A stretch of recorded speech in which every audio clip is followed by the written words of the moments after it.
ተርቢያን በመዝናናት መንፈስ ስራው ለልጆች የደስታ የርካታ ምንጭ ሆን ኦኬ ለልጆች እንዴት ነው የደስታ ምንጭ የምትሆነው ችግሩ እሱ ነው አይደል ንስማማ የተርቢያ ሂደት ደጋግመን እንደምናሰው በወዳጅነት መንፈስ በጣም በተሳካ ሁኔታ ይፈጸማል መሐመድ አክብሮት መነካካት መተቃቀፍ ጊዜ አብሮ ማሳለፍ የፍቅር ቋንቋን መለዋወጥ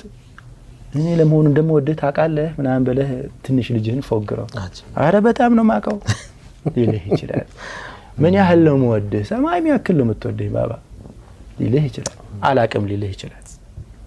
እንዳቀበልከው ልክ ደሞ ወደ ታቃለህ አላቀም በቃ ጥያቄ ምልክት ውስጥ ወድቃል ልጅህ እንደሚወደው አያቀም በጣም አደገኛ ነገር ውስጥ ወድቃል ሌላ አደገኛ ነገር ልንገርህ ልጅህ አጎት አለ ብለን እናስብ ካንተ ጋር ኦር የሆነ አስጠኝ ወይ ሙረቢው አለ ብለን እናስብ ቁርአን ያቀራው ካንተ የበለጠ እሱን ይወደዋል አንተ ችግር ውስጥ ነው ያለው